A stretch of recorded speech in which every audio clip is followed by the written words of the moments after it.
আমার মতে আল্লাহ পাক পৃথিবীর প্রত্যেকটি মানুষের জন্যই সফলতা বরাদ্দ করে রেখেছেন, কিন্তু সেই সফলতার জন্য প্রত্যেকটি মানুষেরই অবশ্যই চেষ্টা করতে হবে, কঠোর পরিশ্রম করতে হবে, তাহলে জীবনে সফল হওয়া সম্ভব।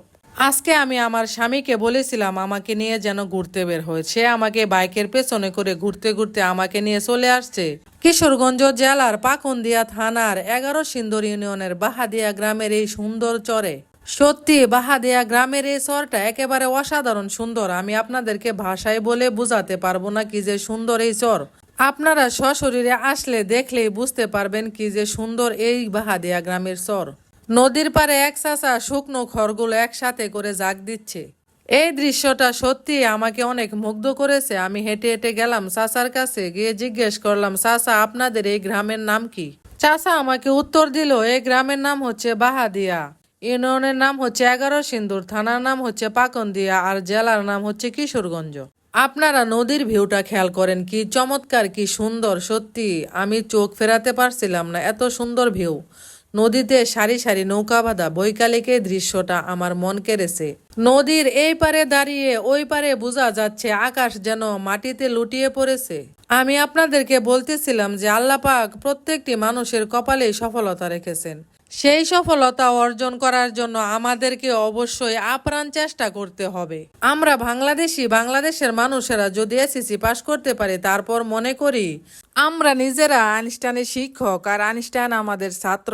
সবাই কিন্তু সব কাজকে সম্মান করে না। মনে রাখবেন, জীবনে সফল হতে হলে কোনো কাজকে ছোট করে দেখা যাবে না, কারণ আপনি বলতে পারবেন না আল্লাহ পাক আপনার জন্য সফলতা কোন কাজটির মধ্যে রেখেছেন। আপনি আপনার জীবনের প্রথমে লক্ষ্য নির্ধারণ করুন, তারপর আপনি চিন্তা করুন আপনি কোন কাজটির মাধ্যমে সাকসেস হতে চান, তারপর আপনি সেই কাজটির মাঝে মনোযোগী হন, মনোযোগ দিয়ে সেই কাজটি করুন। মনে রাখবেন, আপনার চেষ্টা দেখে কিন্তু আপনাকে আল্লাহ পাক সফলতা দান করবেন। আরেকটা কথা মনে রাখবেন, আপনি জীবনে যেই কাজে হাত দেন না কেন, সেটা ভালো হোক কিংবা মন্দ হোক, কিছু মানুষ আপনার সমালোচনা করবেই। আপনাকে লক্ষ্যভ্রষ্ট করার জন্য, আপনার মনোযোগ নষ্ট করার জন্য, আপনার মনোবল ভাঙার জন্য কিছু মানুষ সর্বাত্মক চেষ্টা করবে, আপনার সমালোচনা করবে, আপনাকে নিয়ে হাসি ঠাট্টা মশকরা করবে। মনে রাখবেন, তাদের এসব সমালোচনায় কখনো কান দেওয়া যাবে না, তাদের এসব হাসি ঠাট্টা মশকরা কখনো মাথায় নেওয়া যাবে না। মানুষ যত বেশি আপনার সমালোচনা করবে, মনে রাখবেন আপনি তত দ্রুত সফল হবেন ইনশাল্লাহ। একটা কথা মনে রাখবেন, সমালোচনা করতে কিন্তু যোগ্যতা লাগে না। সমালোচনা যে কেউ করতে পারে, আর সমালোচনা তারাই করে যাদের নিজের কোনো যোগ্যতা নেই। আমি আলহামদুলিল্লাহ মানুষের সমালোচনা শুনতে শুনতে জীবন নিয়ে আজ এ পর্যন্ত এসেছি, এখনো সমালোচনা শুনেই যাচ্ছি।